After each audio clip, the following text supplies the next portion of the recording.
శుక్లాంబరధరం విష్ణుం శశివర్ణం చతుర్భుజం ప్రసన్నవదనం ధ్యాయేత్ సర్వవిఘ్నోపశాంతయే అని స్వామివారికి నమస్కారం చేసుకుని మన పోతన భాగవతంలో 4వ స్కందంలో ఉన్నాము. పృథుపాఖ్యానం చూసుకుంటూ వస్తూ ఉన్నాము. మన పృథువు భూమి పైన అలిగాడు, దాన్ని చంపుతానని వెంటబడ్డాడు. భూమి ఆయనకి మార్గాన్ని అదే చూపిస్తూ ఉన్నది. ఇప్పుడు గోరూపంలో ఆయనకి తెలియట్లేదు కాబట్టి ఆ మార్గాన్ని చూపించవలసిన బాధ్యత నాదే అనుకున్నది. ఇప్పుడు ప్రజలకు అన్నం నేనెందుకు ఇవ్వట్లేదు అని నువ్వు ముందు కారణం చూడు. ఆ తర్వాత ప్రజలకు అన్నాన్ని నేను ఏ విధంగా ఇస్తాను అని నువ్వు ఉపాయం తెలుసుకుని ఆ విధంగా ఆచరించు. ఇంతకు ముందు వాళ్ళు ఏ విధంగా భూమి నుండి సర్వ కోరికలను ఏదో కామధేనువై భూమి ఉండగా దాంట్లో నుంచి ఎట్లా బయటికి తీశారో అట్లానే నువ్వు గూడా ఇంతకుముందు వాళ్ళు చేసినట్టే చెయ్యి. నువ్వు సొంతంగా ప్రయత్నాలన్నీ చేస్తే వ్యర్థమవుతాయి అని చెప్తూ 2 ఉపాయాలు చెప్తుంది. ఒక కారణం చెప్తుంది. దాన్ని తొలగించుకోవడానికి 2 ఉపాయాలు, మార్గాలు చెప్తుంది. వాటిని చూసుకుంటూ వెళ్దాము. అని మరియు మహి ఇట్లనియే మన భూమి ఏమంటూ ఉన్నది అంటే, జలరుహ గర్భుచేత మును చాలా సృజింపగబడ్డ ఓషధుల్ కలుషమతిన్ ధృతవ్రతులు గాని అసజ్జన భుజ్యమానమై వెలయుటం చూసి ఏ నృపతి వీరులు మాన్పమిన్ జోర బాధలన్ పలుమరు పొంది నేను అపరిపాలితనై కృషించి వెండియున్. అప్పుడు బ్రహ్మదేవుడు కావాలనే ఈ ఓషధులన్నింటినీ కల్పించి నీలో నిలిపాడు గదా, వాటన్నింటినీ మనుషులకు ఇవ్వవలసిన బాధ్యత నీకున్నది. నువ్వు వాటన్నింటినీ గ్రసించి అదిగో మనుషులకు ఇవ్వకుండా వాళ్ళు అలమటించేలాగా చేస్తూ ఉన్నావు, నిన్ను చంపుతాను అని ఆయన చాలా మాటలన్నీ అన్నాడు. అయితే ఇప్పుడు మన భూమి ఏమంటుందంటే, అవును నిజమే. జలరుహ గర్భుడు, పద్మగర్భుడు మన బ్రహ్మదేవుడు ఎప్పుడైతే మును ఈ మొత్తం సృష్టి కన్నా ముందు ఆది కాలంలో ఎంతో గొప్పగా సృష్టింపబడ్డ ఈ ఓషధులన్నింటినీ నాలో నిలిపింది ఎందుకు? ముందు ప్రజాపతి ప్రజలను సృష్టించి, ప్రజలతో పాటు యజ్ఞాలను సృష్టించి, ప్రజలు యజ్ఞాలు చేస్తూ ఉంటే ధర్మంగా వాళ్ళ కర్మలను నెరవేరుస్తూ ఉంటే అందుకు సంతోషించి దేవతలు వర్షాలు కురిపిస్తే, వర్షాల వల్ల పంటలు పండితే, ఆ విధంగా నేను పంటల రూపంగా ప్రజలకు ఓషధులను అందించవలసి ఉన్నది అని ఒక ధర్మచక్రాన్ని ఆయన స్థాపించాడు. అయితే బ్రహ్మదేవుడి చేత ఇంతకు ముందు చాలా ఓషధులు సృష్టింపబడ్డాయి. కానీ ఈ కాలంలో ధృతవ్రతులు కాని అసత్ జనులెవరున్నారో, ధర్మానుష్ఠానం లేని అసత్ మార్గంలో ఉన్న వాళ్ళెవరున్నారో వాళ్ళందరూ కలుష బుద్ధితో, కల్మషమైన మనసుతో వీటిని అనుభవిస్తూ ఉంటే వాళ్ళ చేత భుజ్యమానమై ఉన్నాయే ఈ భోజనమంతా ఎవరి కోసము, ఏ విధంగా, ఎప్పుడు అందాలి అని ఒక సిస్టమ్ ఉన్నది.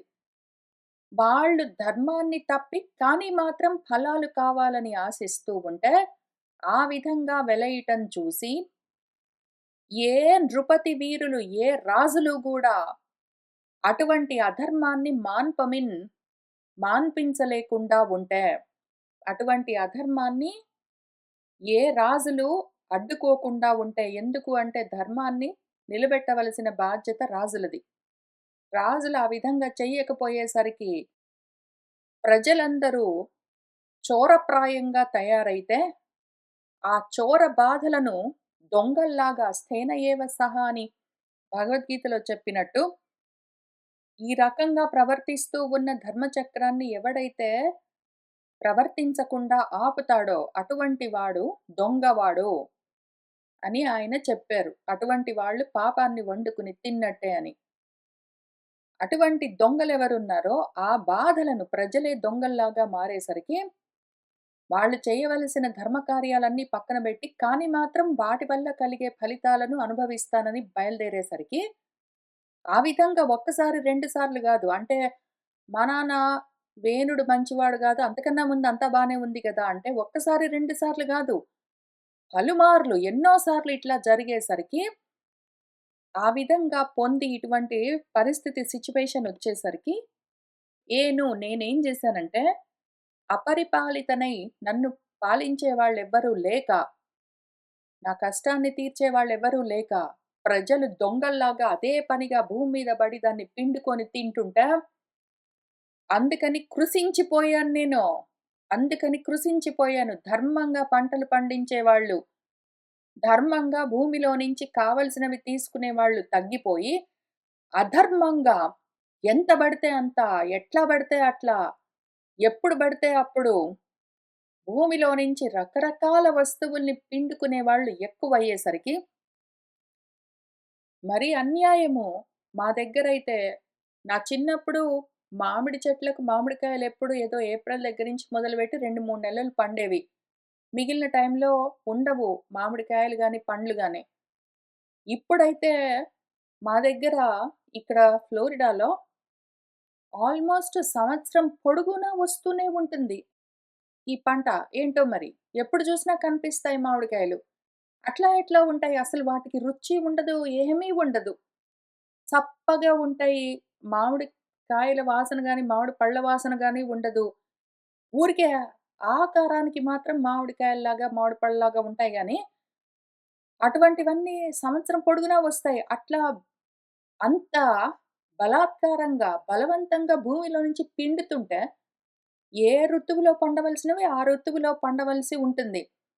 అసలు అసంబద్ధంగా ఎప్పుడు పడితే అప్పుడు ఏది పడితే అది. లేకపోతే గనులున్నాయంటే నీకు కావాల్సినవేవైనా కొంచెం తవ్వుకో, కొంచెం తీసుకో కానీ, ఇంక అదే పనిగా మొత్తం కొండలన్నీ బద్దలు కొట్టేయడం. ఎందుకోసము? ఎందుకా పిచ్చి రాళ్ళు? ఆ వజ్రాలంటావో, ఏంటేంటో అంటావు, బంగారం అంటావు, ఏంటో అంటావు. వాటి కోసం ఎంత గనులు ఎంత చేస్తావు? పోనీ బంగారం, వెండి, వజ్రాలవన్నీ పనకమాలిన వస్తువులు వాటి కోసమే నువ్వు మొత్తం భూమినంతా పిండుతావు. వాటిని పక్కన బెట్టు.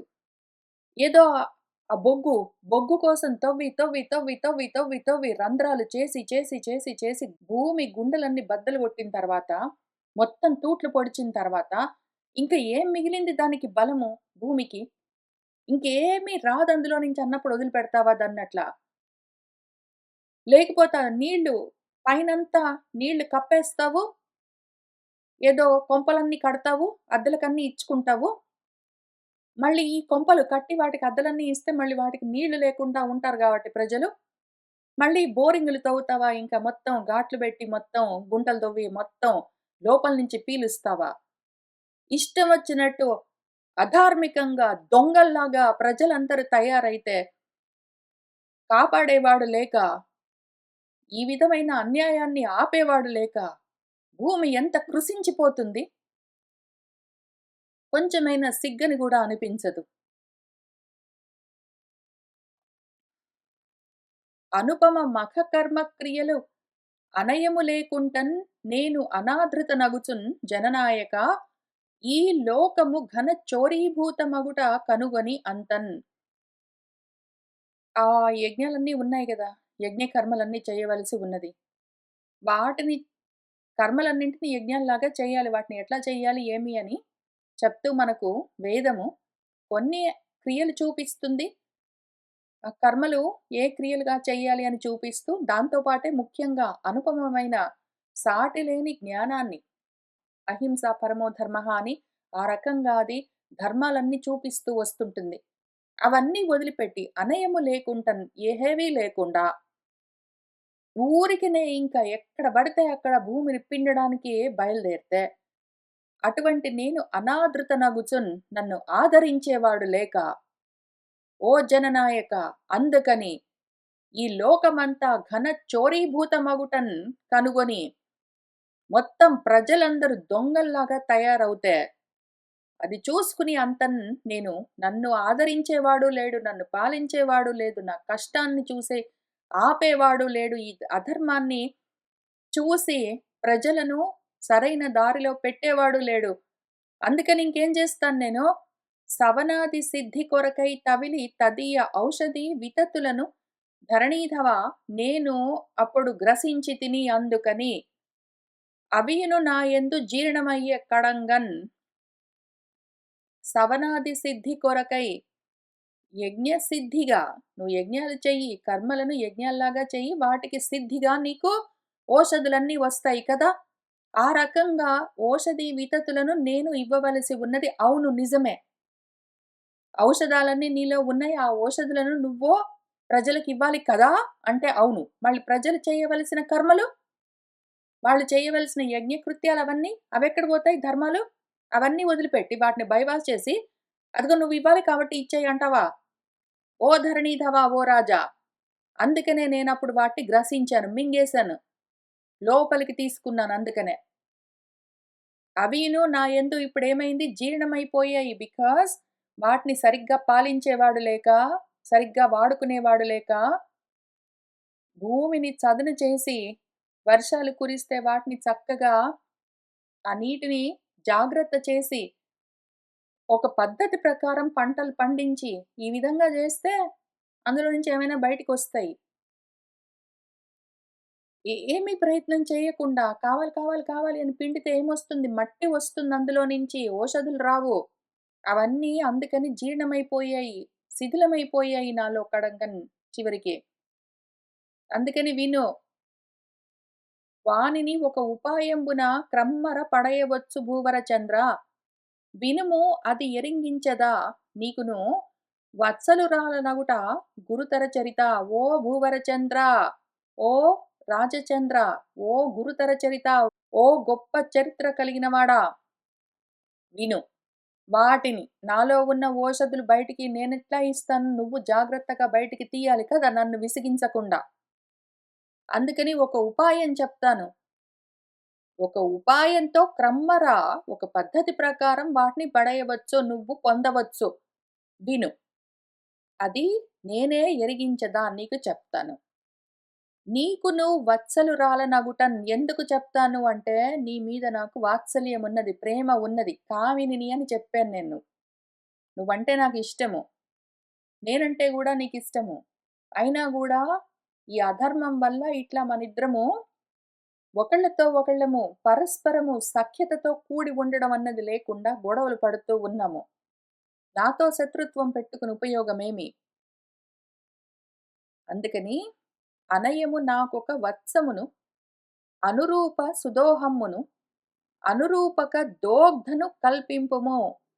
అట్లైనను ఈ భూతములకు అవనినాయక దానన్ పరగన్ అభీప్సితములు బలకరములునగు అన్న దుగ్ధ కలితములగు భాసుర కామంబుల పిదికెద నరనాయక చంద్ర వినుము నా వచనంబుల్.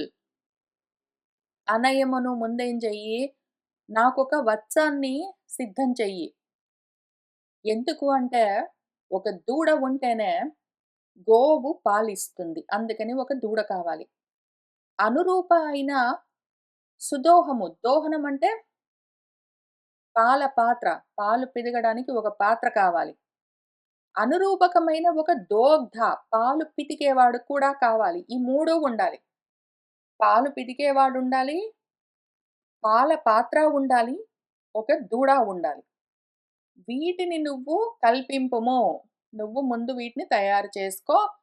అట్లైనను ఈ భూతములకు, నీ ప్రాణులకు వీళ్ళందరూ ఉన్నారంటున్నావు కదా! వీళ్ళందరికీ ఓ అవని నాయక రాజా దాంతో నేనేం చేస్తానంటే, పరగన్ అభీప్సితములు వాళ్ళు కోరుకున్న కోరికేమి బలకరమైన బలాన్నిచ్చే, పుష్టినిచ్చే అన్నాన్ని దుగ్ధంగా, పాలుగా నేను భాసుర కామంబుల పిదికెదను. వాళ్ళు కోరుకున్న కోరికలన్నింటినీ పాలుగా నేను ఇస్తాను. ఓ నరనాయక చంద్ర ఓ రాజా వినుము నా వచనములను. నేను చెప్తున్న మాటలు విను. మనుజవరేణ్య ఏను విషమస్థలినై ఇప్పుడు ఉన్నదానను ఒయ్యన జలదాగమ బుదిత పయప్రకరంబు తదాగమంబు పోయినను తత్ అంబువుల్ పుడమిని ఇంకక అంతట నిల్చునట్లుగా మనునిభా నన్ను ఇప్పుడు సమస్థలినై పెనుపొంద చేయవే. ముందు భూమిలో నుంచి ఓషధులవన్నీ బయటికి తీయాలి అంటే అందుకు సరి అయిన అనువైన అవకాశాలు ముందు నువ్వు కల్పించాలి. అయితే పంటలు వాటి పాటికవి పండవు. పంటలు పండాలి అంటే వర్షాలు కురవాలి. అయితే వర్షాలు ఏదో ఒక కాలంలోనే కురుస్తాయి. వర్షాకాలంలో వర్షాలు కురుస్తాయి. మిగిలిన కాలంలో వర్షాలు సరిగ్గా ఉండకపోవచ్చు. వర్షాలు లేనప్పుడు ఏం చేస్తావు నువ్వు? కాబట్టి ఏం చెయ్యాలంటే, ఆ కురిసిన వర్షాలు గూడా కురిసినట్టే కొండల పైన, బండల పైన పడి కారిపోయి అవి ప్రవహిస్తూ వెళ్లి సముద్రంలో కలిసిపోయాయనుకో, దాంతో భూమి మీద నీళ్లు నిలబడకపోయేసరికి భూమి ఎండిపోతే, అటువంటి భూమిలో మళ్ళీ పంటలు పండవు కాబట్టి, ఆ కురిసిన వర్షాలు నిలబడే విధంగా కూడా ప్రయత్నాలు నువ్వే చేసుకోవాలి. ఓ మనుజవరేణ్య ఓ రాజా! నేను విషమస్థలినై ఇప్పుడు ఉన్నదానను. ఎగుడు దిగుడులతో ఉన్నాను నేను. కొండలతో, బండలతో, రాళ్ళతో, గుట్టలతో వాటితో ఉన్నాను. ఒయ్యన జలదాగమ ఉదిత పయప్రకరంబు చక్కగా జలదాగమము అంటే వర్షాకాలంలో ఉదితము కురుస్తూ ఉన్న పయప్రకరంబు జలధారలన్నీ ఏమవుతున్నాయి?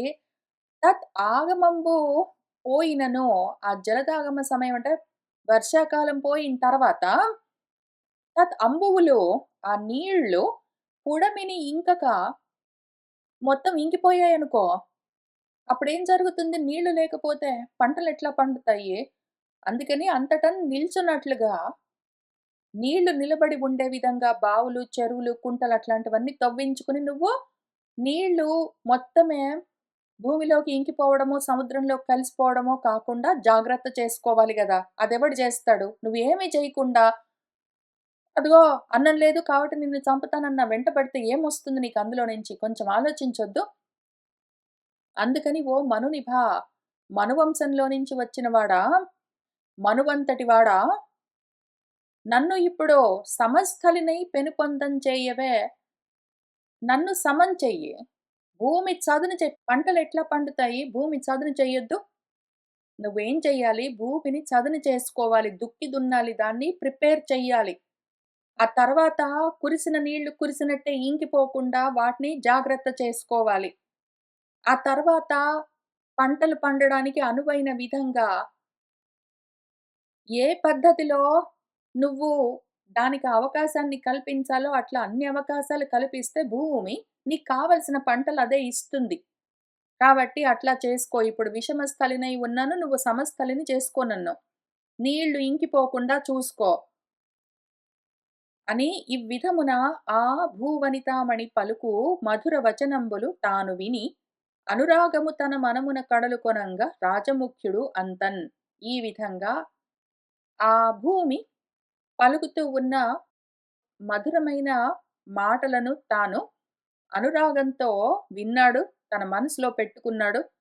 ఆయన మనసులో అనురాగం పెరుగుతూ ఉండగా మన రాజుగారు, పృథువు గారు ఆయన ఏం చేస్తున్నారు అంటే, మనువును దూడజేసి గరిమన్ నిజపాణి తలంబు లీలన్ దోహనముగా చేసి అందు సకల ఔషధులన్ పిదికెన్ క్రమమునన్ తనరగా తత్విధంబునను తత్పృథువత్సలయైన భూమియందు అనయము వారు వారును ప్రియంబగు కోర్కులు పొందిరి ఉన్నతిన్.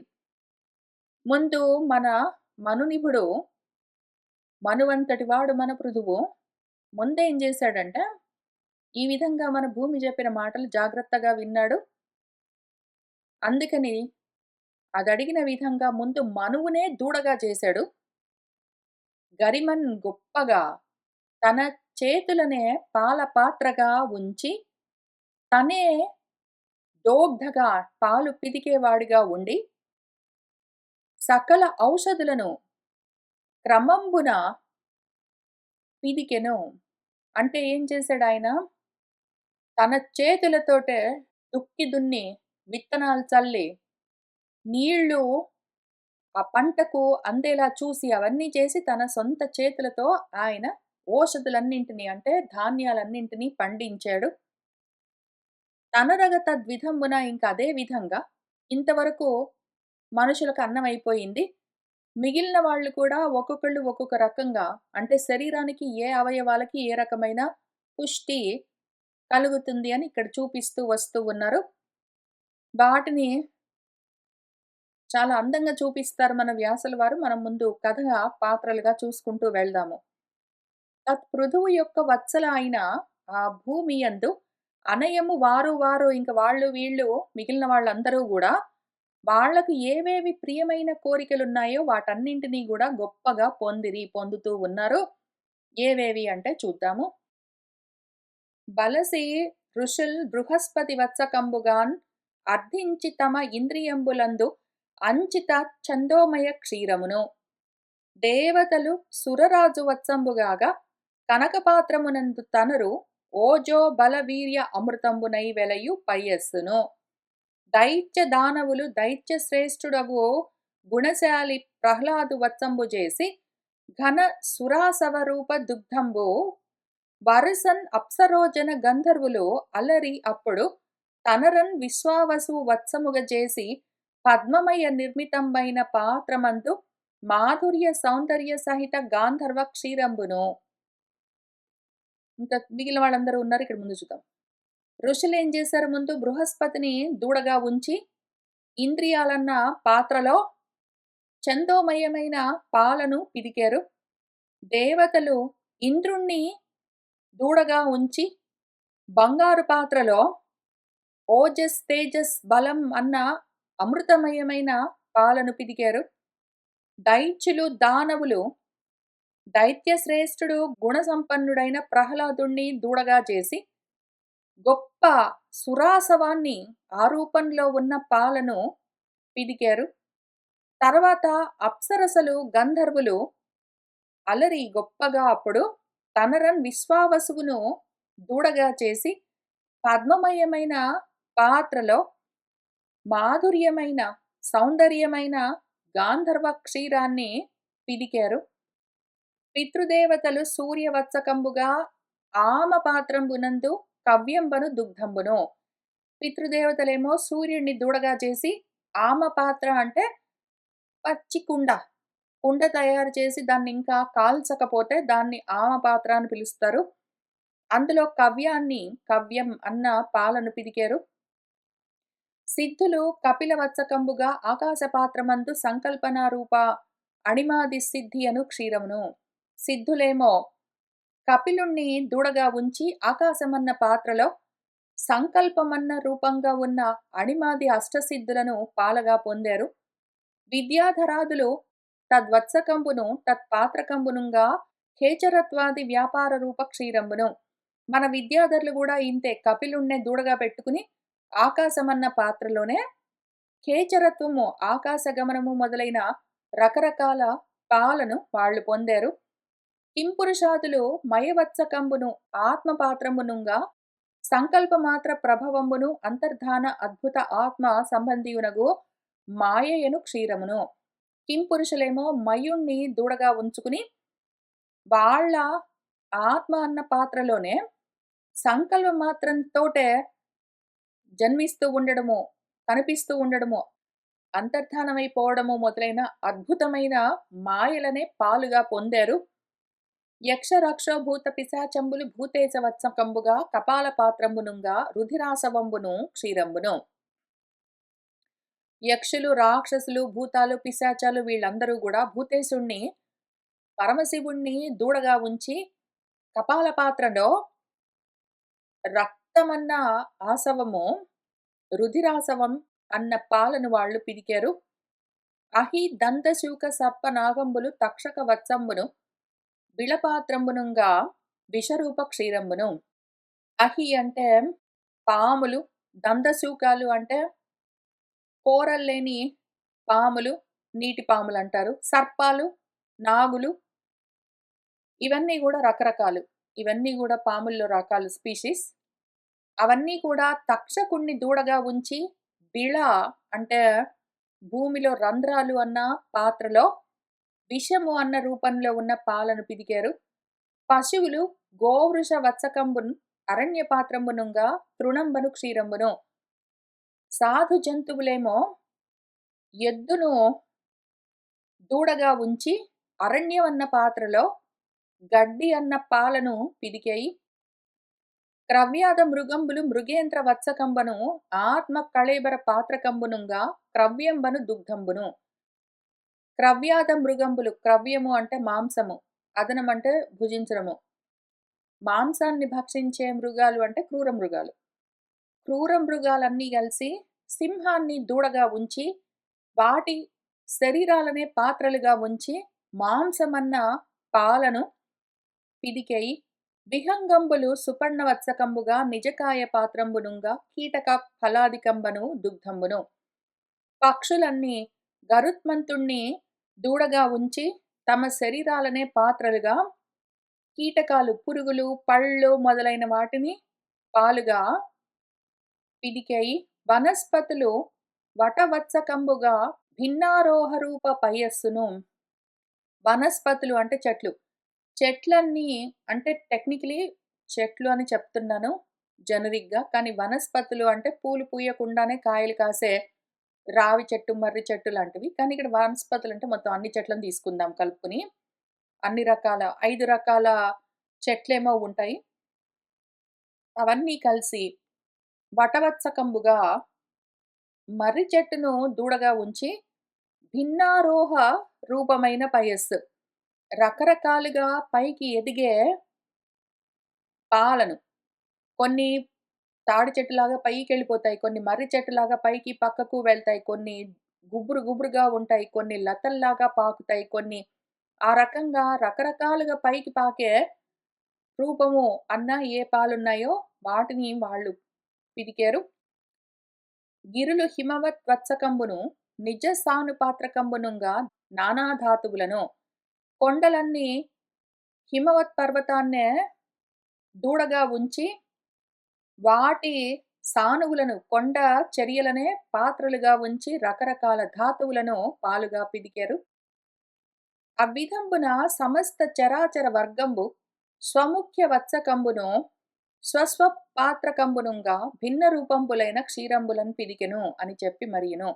ఈ విధంగా ఇన్ని రకాల పాలుగా సమస్త చరాచర వర్గము, వర్గం అంటే సమూహం, స్థావర జంగమాలన్నీ కూడా చెట్లు చేమల వరకు కూడా మొత్తం అన్నీ వాటి స్పీషీస్‌లో ఏదైతే ముఖ్యమై ఉన్నదో, పక్షుల్లో గరుత్మంతుడు, చెట్లల్లో మర్రి చెట్టు, ఏదో దైత్యుల్లో ప్రహ్లాదుడు, అట్లా వాటిలో ఏది ముఖ్యమో దాన్ని దూడగా ఉంచి వాటి వాటి పాత్రల్లో రకరకాల రూపాల్లో ఉన్న ఎన్నో క్షీరాలను పాల రూపాలుగా ఉన్న వాటికి కావలసిన పోషక పదార్థాలన్నింటినీ పిదికెను అని చెప్పి మరియును.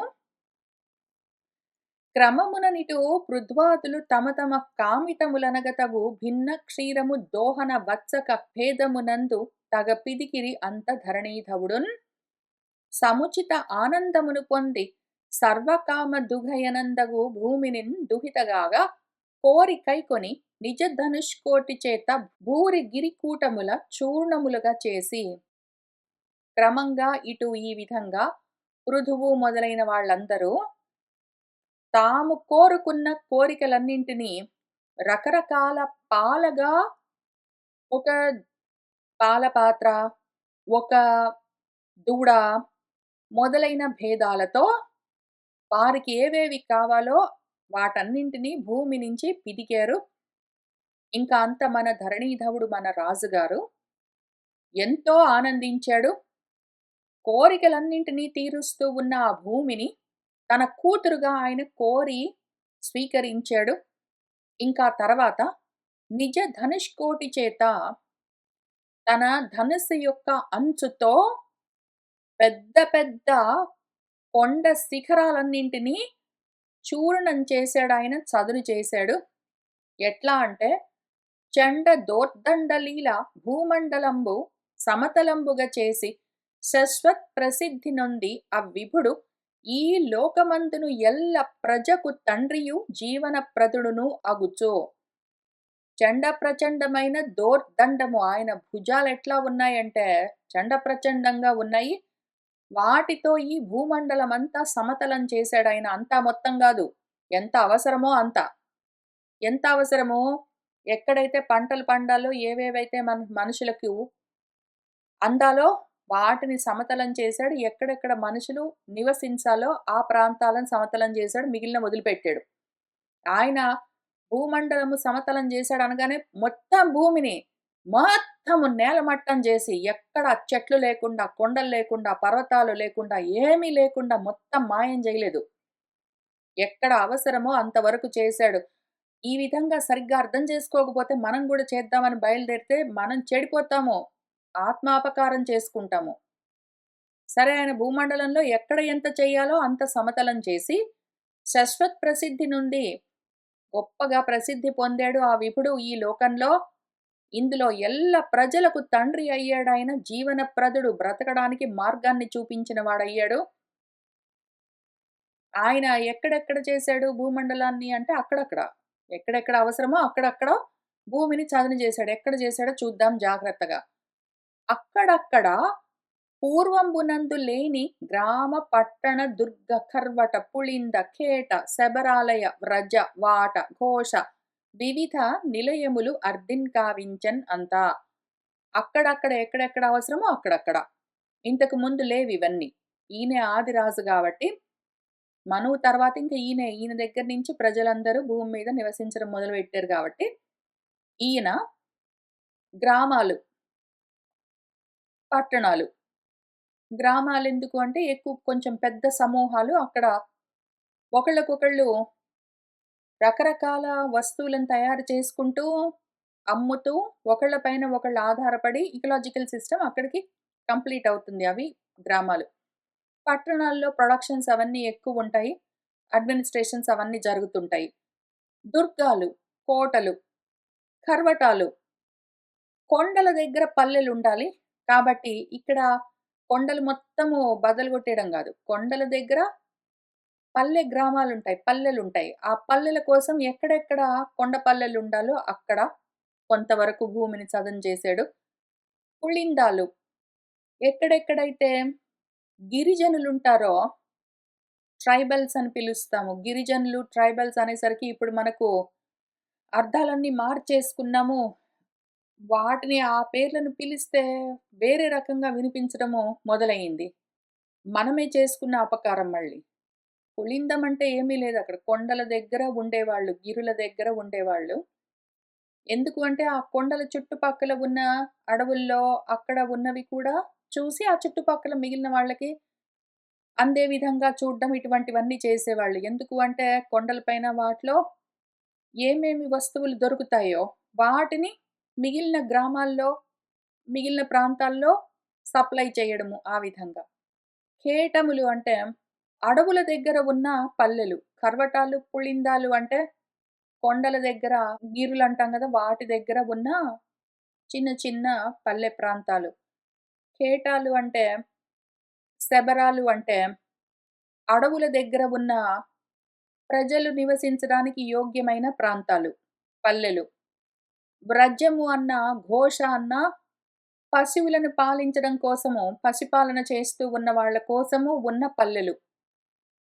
వాటములంటే గూడా అంతే. వ్రజములు, వాటములు, ఘోషలు అంటే పసిపాలన చేస్తున్న వాళ్ళ కోసము అనువుగా ఉన్న పల్లె ప్రాంతాలు. కేటములు, శబరాలు అంటే అడవుల దగ్గర అడవిల్లో చింతపళ్ళు మొదలైనవి, ఉసిరికాయలు మొదలైనవన్నీ దొరుకుతాయి. వాటిని అక్కడి నుంచి తీసుకొనొచ్చి మిగిలిన ప్రాంతాలకు సప్లై చేసేవాళ్ళు. ఆ ప్రాంతాల్లో నివసించే వాళ్ళ కోసము ఆ పల్లెలు. అట్లానే కర్వటాలు, పుళిందాలు అంటే కొండల్లో, గిరుల దగ్గర ఉండి అక్కడ ఏమేమి దొరుకుతాయో వాటిని సప్లై చేసేవాళ్ళు. అట్లా ఆ విధంగా మామూలుగా భూమి మీద ఉండేవాళ్ళు చదునైన ప్రాంతాల్లో ఉండి పంటలు పండిస్తూ ఉన్నవాళ్ళు గ్రామాల్లో, పట్టణాల్లో వాటి దగ్గరుంటారు. లేదా కొండల దగ్గర ఉంటారు. లేదా కోనల దగ్గర ఉంటారు. లేదా గొల్లపల్లెల్లో ఉంటారు పసిపాలన చేస్తూ. ఎవరు ఎక్కడ ఉండాలో వాటిని అక్కడ జాగ్రత్తగా విభజన చేశాడాయన. విభాగం చేశాడు. అందరూ ఎక్కడి వాళ్ళు అక్కడ సంతోషంగా, సుఖంగా, సమృద్ధిగా ఉండేందుకు ఆయన ఏర్పాట్లు చేశాడు. ఈ విధంగా వివిధ నిలయములను కోరుకుని కావించెను చేశాడు. వారును భయవిరహితులై పోరన తత్తత్ నివాసములయందు సుఖశ్రీ రుచినొప్పుచునుండిరి. వారకయి పృథిని పొగడ వశమే ధరిత్రిన్.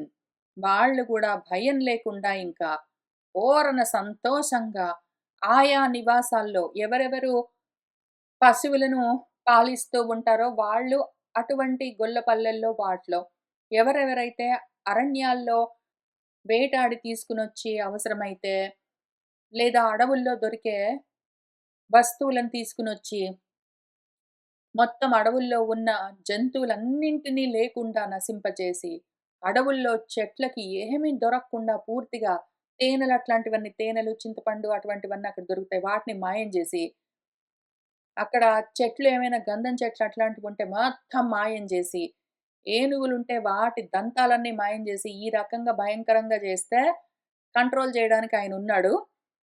అన్‌కంట్రోలబుల్‌గా కాదు.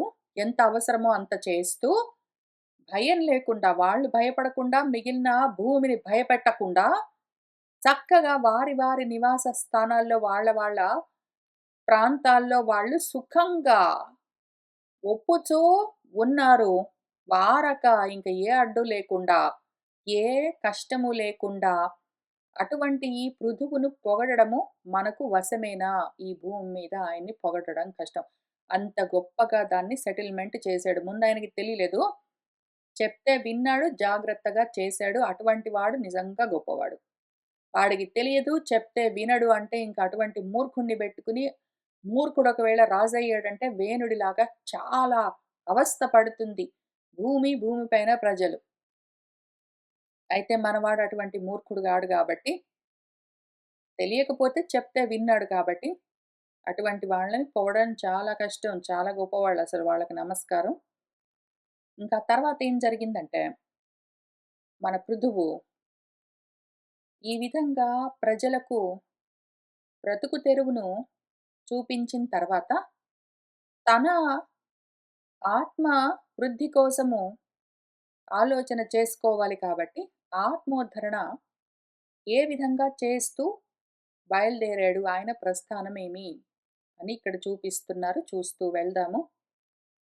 అని చెప్పి మునినాథుడైన మైత్రేయుడు అవ్విదురునకు ఇట్లనున్ వేడ్కతోడా అనగాత్మ రాజర్షి అయిన వైన్యుడు అశ్వమేధ శతంబు సమ్మేధతోడన్ కావింతునని దీక్ష కైకొని వ్రతనిష్టం తివిరి బ్రహ్మావర్త దేశంబునందు అలరు మనుక్షేత్రమందు సరస్వతీ నది పొంతన్ తాను మహా ఉన్నతిన్ వనర్చు సవన కర్మక్రియకు అతిశయ విశేష ఫలము కలిగెడినని బుద్ధి తలచి అచట వరుసన్ కావించును అతిశయ అధ్వర మహోత్సవము సహింపక ఉండే ఆ అమరవిభుడు అని చెప్పి మన మునినాథుడు మైత్రేయుడు మన శిష్యుడు విదురుడితో సంతోషంగా ఈ విధంగా చెప్తూ ఉన్నాడు. ఓ అనఘాత్మ, ఓ పుణ్యాత్మ, మన రాజర్షి వైన్యుడు పృథువు అశ్వమేధ శతం చేద్దామని ఆయనకు బుద్ధిలో ఒక ఆలోచన కలిగింది. ఒక 100 అశ్వమేధ యాగాలను చేద్దాము అని సమ్మేధస్థోడా గొప్ప బుద్ధితో ఆయన బయలుదేరాడు. ఇక్కడ ఒక్క క్షణం ఆపి మళ్ళీ ఆధ్యాత్మికంగా చెప్తాను. ఎందుకంటే ఆయన ప్రస్థానం ఇక్కడ ఆధ్యాత్మికంగా మొదలైందని ఇప్పుడే అన్నాను కాబట్టి. ఇంతవరకు ఆయన ప్రపంచంలో ఏవో కర్మలు చేసుకుంటూ తిరిగాడు. ఇప్పుడే ఆయన ఫస్ట్ టైము ఆధ్యాత్మికంగా తన ప్రస్థానాన్ని మొదలుపెట్టాడు కాబట్టి, ఆయన చేస్తున్న అశ్వమేధ యాగాలేమి? అశ్వాలంటే గుర్రాలంటే ఆలోచనలు, ఇంద్రియాలు పరిగెడుతూనే ఉంటాయి. వాటిని వధించడం అంటే నిగ్రహించడము అశ్వమేధ యాగం. అనంతమైన ఆలోచనలుంటాయి ప్రపంచం వైపుకు వెళ్ళిపోయేవి. అవ్యవసాయినాం వ్యవసాయం లేని బుద్ధి, డిసిప్లిన్ లేని బుద్ధి, నియంత్రణ లేని బుద్ధి ఎట్లా ఉంటుంది అంటే బహుశాఖాః హి అనంతాః చ అని చెప్పారు భగవంతుడు. వ్యవసాయాత్మిక బుద్ధి ఏకా. వ్యవసాయాత్మికమైన బుద్ధి ఒక్కటి ఉంటుంది. ఆత్మప్రాప్తి కోసం ఆలోచనతో కూడి ఉన్న ఆ ప్రత్యయం ఒక్కటుంటుంది. అది కాకుండా ప్రాపంచికమైన ఆలోచనలు ఎన్నైనా ఉంటాయి. బహుశాఖలుగా ఉంటాయి, అనంతంగా ఉంటాయి. వాటిని కంట్రోల్ చేయాలి అని భగవద్గీతలో ఏది చెప్పారో, ఆ విధంగా ఆయన ఇక్కడ బహుశాఖలుగా అనంతంగా ఉన్న వాటన్నింటిని నిగ్రహించడం కోసము అశ్వమేధ యాగం అని మొదలుపెట్టాడు. దానికి ఆ పేరు అందుకని పెడతారు. మనకు వేదంలో ఎప్పుడు చూసినా మన రాజులే చేస్తూ ఉంటారు అశ్వమేధ యాగాల్ని. ఎందుకు అంటే అదిగో ఇంద్రియ నిగ్రహం సాధిస్తూ ఉన్నారని అర్థం. సరే ఇప్పుడు ఆధ్యాత్మికంగా ఇంక మధ్య మధ్యలో ఇక్కడి నుంచి మొత్తం ఇంతవరకు కథ చెప్పుకుంటూ వస్తే కథగానే ఉంటుంది. ప్రాపంచికమైన విషయం అవే కర్మలు కాబట్టి అందులో ఆధ్యాత్మికంగా చెప్పుకోవడానికి ఏముంది? అందుకని మనము ప్రాపంచికమైన కర్మలుగానే చెప్పుకుంటొచ్చాం. ఇంకిక్కడి నుంచి మొత్తం అంతా ఆత్మతత్వ విచారణ వరకు వెళ్ళాలి గాబట్టి, అక్కడక్కడ మనం కథ పక్కన బెట్టి, ఆ ఆత్మ గురించి ఎక్కడ చెప్తారో వాటిని ఆ విధంగా గూడా చూసుకుంటూ వెళ్ళవలసి ఉంటుంది కాబట్టి. ముందు కథగా చూద్దాం.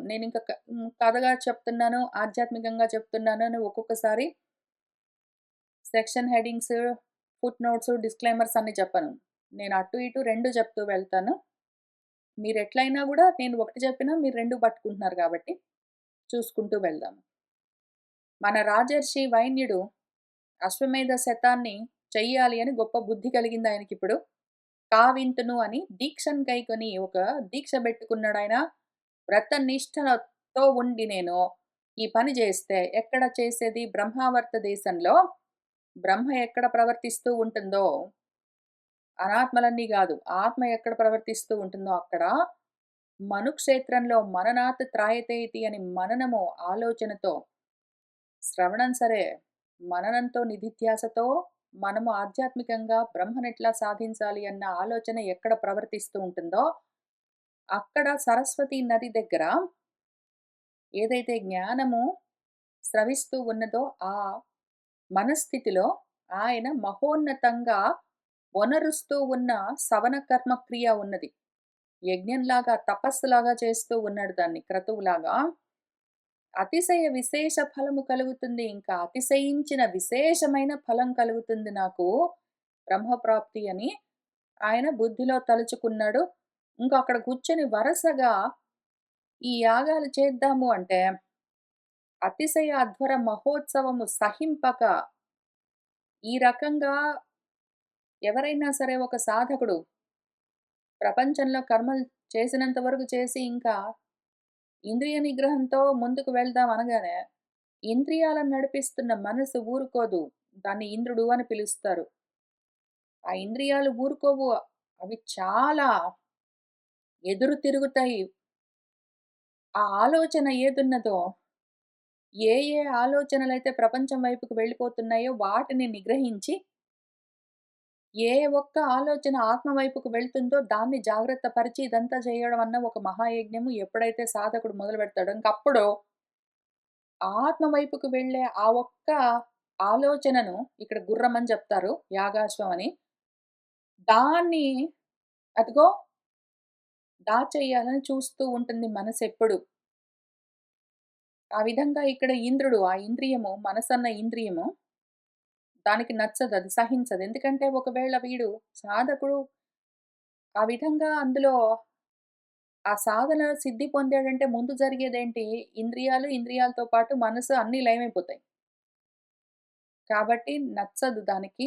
ఇంద్రియానికి అది ఒప్పుకోదు.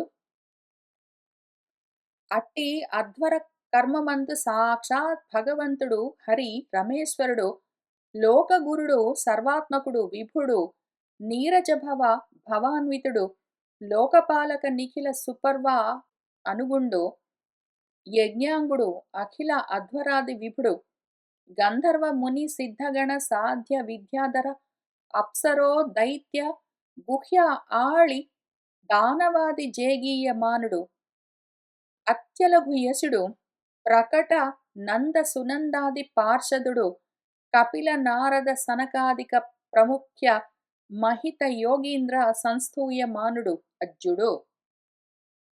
అట్టి అధ్వర కర్మలో ఆ యజ్ఞంలో ముందొచ్చి కూర్చునేదేమి ఆత్మ. ఆత్మను పెట్టుకుని ఆత్మ సాధన చేయాలి. దాన్ని వదిలిపెట్టి దాన్ని ఎట్లా సాధిస్తాము? అనాత్మలను వదిలిపెట్టి ఆత్మను పట్టుకుని ఆత్మను సాధించాలి. కాబట్టి అందులో అదే ముందొచ్చి కూర్చుంటుంది. సాక్షాత్తుగా భగవంతుడే హరి అన్నింటినీ హరిమనిపించి ఆత్మారామత్వాన్ని కలిగించే ఏ రమేశ్వరుడున్నాడో, లోక గురుడో ఆ సర్వాత్మకుడో, ఆత్మ, విభుడో, ఈ విభూతి అంతా ఎవరిదో ఆ తత్వము. ఆ తత్వం ముందొస్తుంది పాపం. అదెప్పుడూ అక్కడే ఉంటుంది. మనం అటు తిరగగానే అది అక్కడే కనిపిస్తూనే ఉంటుంది. దాన్ని పట్టుకొని మిగిలినవి వదిలిపెట్టాలి. మిగిలిన వాటన్నింటిని పట్టుకొని దీన్ని కూడా పట్టుకుందామంటే దొరకదు. అనాత్మలన్నింటిని వదిలిపెట్టి దీన్నొక్కదాన్ని పట్టుకుంటే ఇంకదే విషయం అయిపోతుందక్కడ. ఇంతకి భవాన్వితుడు, నీరజభవుడు బ్రహ్మదేవుడు, భవుడు శివుడు వాళ్ళతో పాటు కలిసి లోకపాలక నిఖిల సుపర్వ అనుగుణుడు, లోకపాలకులతో పాటు దేవతలందరితో పాటు వాళ్ళందరూ వెంటరాగా మన యజ్ఞాంగుడు, అఖిల అధ్వరాది విభుడు, యజ్ఞ విభుడు, గంధర్వులు, మునులు, సిద్ధులు ఆ గణమంతా ప్లస్ సాధ్యులు, విద్యాధరులు, అప్సరసలు, దైత్యులు, గుహ్యకులు అంటే మన యక్షులు, ఆళి ఆ వరసంతా, దానవులు, ఆదిగా గలిగిన వాళ్ళందరూ ఈయనని జయ జయధ్వానాలతో స్తుతి చేస్తూ ఉంటే జేగీయమానుడు, అత్యలఘు యసుడు, ఆయన యశస్సు లఘు కాదు. అలఘము అంటే చాలా గొప్ప. అది మామూలు అలఘం గాదు. అత్యలఘమైన యశస్సు కలిగిన వాడు. ప్రకటమైన నందుడు, సునందుడు మొదలైన వాళ్ళు అటు ఇటు ఆయన వెంటరాగా, కపిలుడు, నారదుడు, సనకుడు మొదలైన ప్రముఖ అంటే మొదలైన గొప్ప యోగీంద్రులందరూ ఆయన్ని స్తుతిస్తూ ఉండగా మన అజ్జుడు వచ్చాడు. మరియున్ పరమ భాగవత సేవితుండును నారాయణాంశ ప్రభవుడు అయిన పృథు చక్రవర్తికి భూమి హవిరాది దోగ్ధ్రి అయ్యును సర్వకామ దుఘయై సమస్త పదార్థంబులను పిదుగుచును ఉండే. ఈ విధంగా ఆయన ఒకవైపు ఆత్మసాధన చేసుకుంటూ ఉంటే, ఒకవైపు ప్రపంచంలో కర్మలు జరుగుతూనే ఉంటాయి మరి. ఈయన మన పృథువు అప్పుడు భూమిని ఆ విధంగా సదును చేసి తర్వాత కావలసిన ఏర్పాట్లన్నీ చేసిన తర్వాత హవిరాది దోగ్ధ్రి అయ్యును హవిర్భాగాలన్నింటితో కూడి ఆ భూమి పాడి ఆవు అయ్యి సర్వ కామములను ఇస్తూ ఉండగా సమస్త పదార్థములను ప్రజలు పితుకుతూ ఉన్నారు. మరియు తరువులు ఘనతర ఆకారంబులు కలిగి మకరంద స్రావులగుచు ఇక్షు ద్రాక్ష ఆది రసంబులును దధి క్షీర ఆజ్య తక్ర పానాదికంబులును వర్షింపన్ అవి ఎల్ల నదులుగా ప్రవహించే. చెట్లేం చేస్తూ ఉన్నాయి, పెద్ద పెద్ద ఆకారాలతో పుష్టిగా పెరుగుతూ ఉన్నాయి.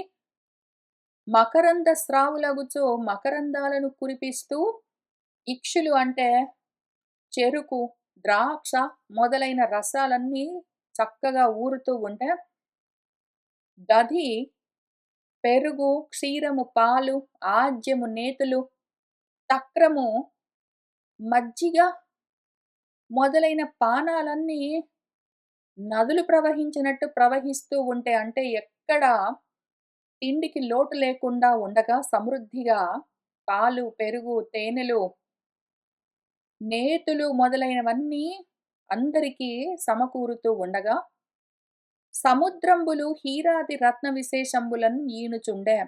సముద్రాలు రత్నాలు, వజ్రాలు మొదలైన విశేషమైన శ్రేష్టమైన వాటిని ఇస్తూ ఉన్నాయి. మనం ఇంతవరకు భూములు, నదులు, అడవుల వరకే చెప్పుకున్నాము. మన అధర్మం ఎంత అంటే సముద్రాన్ని గూడా మొత్తం పిండుతాము. సముద్రంలో ఉన్న జలచరాలను కూడా, సముద్రంలో ఉన్న ఏదో ముత్యాలను, పగడాలను, రత్నాలను వాటిని, వీటిని అన్నింటిని పిండి, పిండి, పిండి, పిండి, పిండి కలుషితం చేసి, చేసి, చేసి కానీ మాత్రం ఇవన్నీ కావాలని కోరుకుంటాం. అసలు మన అధర్మానికి అంతు లేకుండా ఉంటుంది. పర్వతంబులు భక్ష్య భోజ్య లేహ్య చోష్యంబులును చతుర్విధ అన్నంబులు కురియుచుండెను. భక్ష్యములు అంటే తినేవి, భోజ్యాలు అంటే మెత్తగా ఉంటే వాటిని తింటూ ఉంటాం అన్నం లాంటివి. లేహ్యాలు నాకుతూ ఉండేవి, చోష్యాలు తాగుతూ ఉండేవి, అటువంటివన్నీ రకరకాల అన్నాలు కురిపిస్తూ ఉన్నాయి. లోకపాల సమేతులైన సకల జనంబులు ఉపాయనంబులు తెచ్చి ఇచ్చుచుండిరి. లోకపాలకులతో పాటు జనాలందరూ వచ్చి కానుకలన్నీ ఇస్తూ ఉన్నారు రాజుగారికి. ఇట్టి పరిపూర్ణ విభవాభిరాముడై అధోక్షజ సేవాపరాయణుడగు పృథు చక్రవర్తి ఏకోన శతాశ్వమేధంబులు సన్మేధంబునన్ గావించి 100వ యాగంబునందు యజ్ఞపతి అయిన పుండరీకాక్షుని యజించుచుండన్ తదీయ పరమోత్సవంబు సహింపంజాలక. ఇట్టి పరిపూర్ణ వైభవంతో అభిరామంగా ఎంతో ఘనంగా ప్రవర్తిస్తూ ఉన్న, ఎంతో ఘనంగా వైభోగంగా ఉన్న అధోక్షజుణ్ణి సేవించడమే పరత్వంగా పెట్టుకున్న మన పృథు చక్రవర్తి ఇంతవరకు ఆయన ఒక 100 అశ్వమేధ యాగాలు చేద్దామని అనుకున్నాడు. ఏ కోన శతం అంటే ఒకటి తక్కువ 100 అంటే 99 చేశాడు ఫైనలీ. చివరికి 100వ యాగము 100వ యాగం చేయడానికి ఆయన ఇంక మళ్ళీ ఆ దీక్ష నడుస్తూ ఉన్నది. యజ్ఞపతి అయిన పుండరీకాక్షుణ్ణి ఆయన పూజిస్తూ ఉండగా ఆ పరమోత్సవాన్ని సహింపజాలక అమరేంద్రుడు ఘన రోషోద్గముడై పాషండ వేష కలిత తిరోభావమనన్ తత్ మఖ పశువునన్ క్రమమేది హరించి చనియ గగనంబునకున్. మన అమరేంద్రుడు ఇంద్రుడు గారు ఘన రోషోద్గముడై మహాకోపం వచ్చింది ఆయనకి. పాషండ వేష కలిత, పాషండ వేషము అంటే పాఖండము, పాషండమన పాఖండమన్న పాతి రక్షతీతి అని ఏది కాపాడుతుందో దాన్నే ఖండించే ఏ ఆలోచన ఉన్నదో ఆత్మాలోచనను ఖండించడము పాషండము. ఆ వేషాన్ని వేసుకుని తిరోభావమునన్ కనిపించకుండా అదృశ్య రూపంలో తత్ మఖ పశువునన్ ఆ యజ్ఞ పశువును క్రమమేది క్రమం తప్పి అక్రమంగా హరించి అపహరించి గగనంబునకున్ సనియే. ఆయన యాగాశ్వాన్ని పుచ్చుకున్నాడు, ఆకాశంలో నుంచి వెళ్ళిపోతూ ఉన్నాడు. అట్లు చనునప్పుడు అట్లా వెళ్ళిపోతూ ఉంటే అనగుండగు నత్రి మహాముని చోదితుడగుచు పృథుని పుత్రుడు బాణాసన తూణీరధరుడై అనిమిషపతి ఎనుక చనియే అతి దర్పమునన్.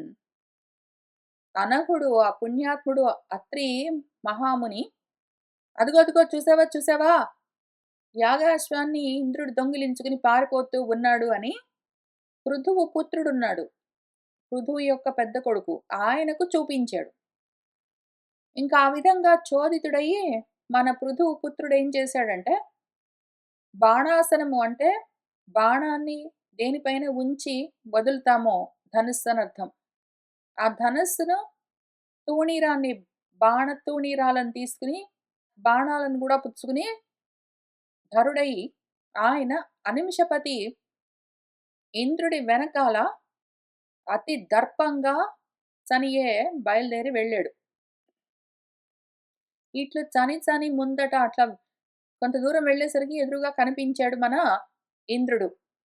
యజ్ఞ సాధన పశుహరణుని వధించు ధర్మమునందు అధర్మమనడి బుద్ధి పుట్టగ చేయ భూరి మాయావేషధారి అయి అరుగు సుత్రాము కదిసి నిలో నిలోమని ఆర్చి నిజగుణ ధ్వని చేసి ఘన జటా భస్మ అస్థి కలితమైన మూర్తిని కనుగొని మూర్తి భవించిన ధర్మంబ కా బుద్ధి తలంచి అమరనాయకుని మీద సాయకము ఏయజాలకున్నన్ కనుగొని అత్రి విద్వన్నుతుడు వైన్యజునకు అనెన్ వాసవు వలను చూపి మనము లోపల రోషంబు మల్లడింప. యజ్ఞ సాధన పశువు యాగ పశువును హరించి వెళ్ళిపోతూ ఉన్నవాణ్ణి వధించడము అన్నది ధర్మము. అయితే ఆ ధర్మాన్ని అధర్మంగా మన మనసుకి మార్చి చూపించే బుద్ధి ఒకటి పుడితే ఇంక మనం ఏం చేస్తాము? ధర్మం ఏమున్నదో అదే అధర్మంగా కనిపించిందనుకోండి, ఇంకా వాణ్ణి బాగు చేయడం చాలా కష్టం. ఇప్పుడు ఇక్కడ కూర్చుని ప్రతిరోజు మనం స్వాధ్యాయం చెయ్యడం అన్నది మన ధర్మం, ఆత్మధర్మం. అది తప్పనిసరిగా చెయ్యాలి. అయితే మరి ఇంట్లో వాళ్ళని చూసుకోవడం అవసరం కదండీ! ఇంట్లో వాళ్ళని చూసుకోవడం అన్నది నా ధర్మము. ఆ పని పక్కన పెట్టి వాళ్ళని పొద్దస్తమానం చూసుకుంటూ ఉండడం అన్న పని పక్కన బెట్టి, నా స్వార్థం కోసం నేను చదువుకుంటూ ఉండడము అధర్మం కదండీ! ఇది చేయకూడదు కదా! అని మనసుకి అనిపించిందనుకోండి, ఇంక దాన్ని మించిన ఆత్మద్రోహం ఏముండదు.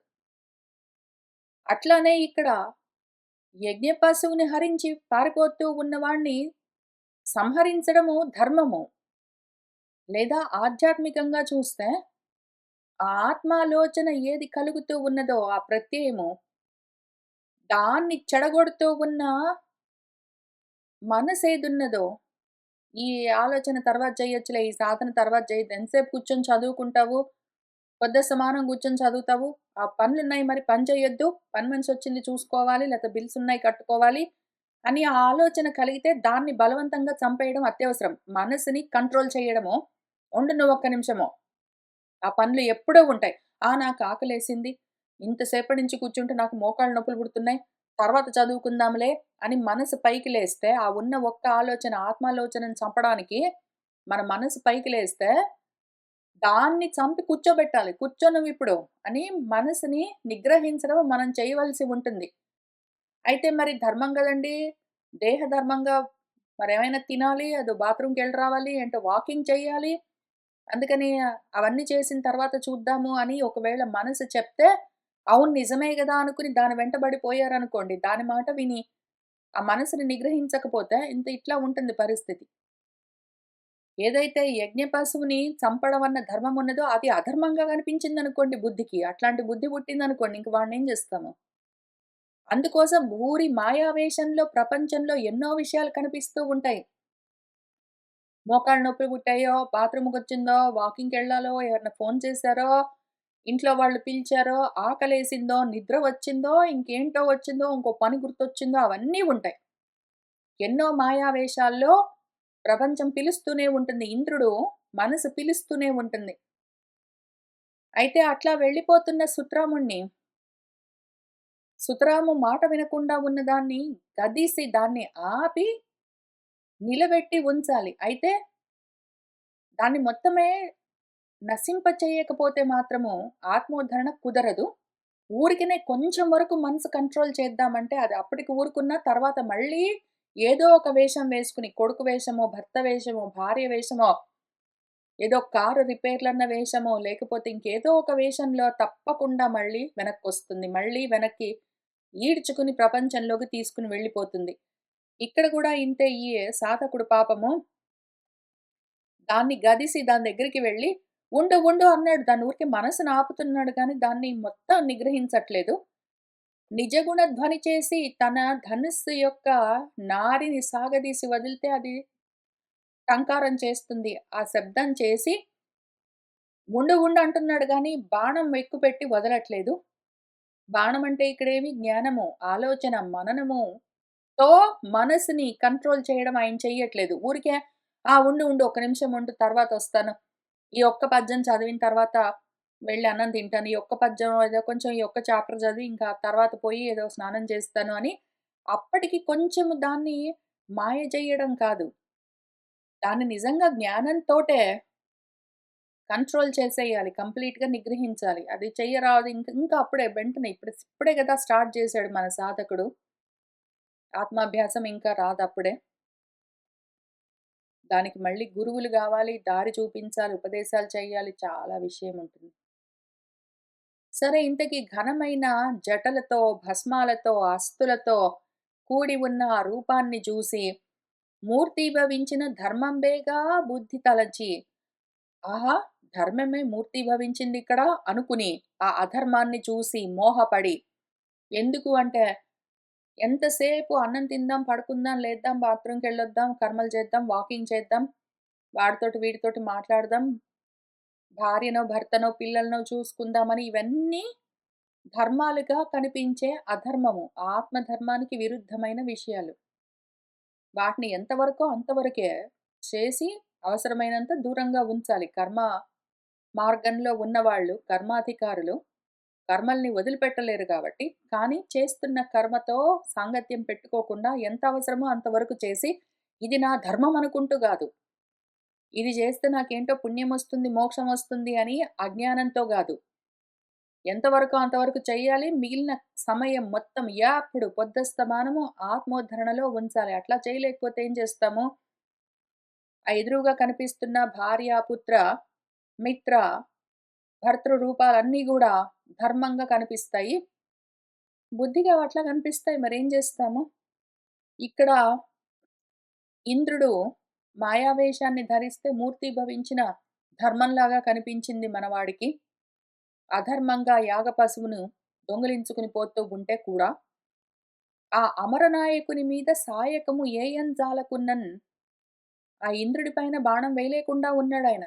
అయ్యయ్యో! ధర్మం గదా ఇది నాకు అనుకుంటూ. దాన్ని కనుగొని దాన్ని చూసి అత్రి అంటే ఎవరు? త్రిగుణాల్ని దాటి ఉన్న స్థితి.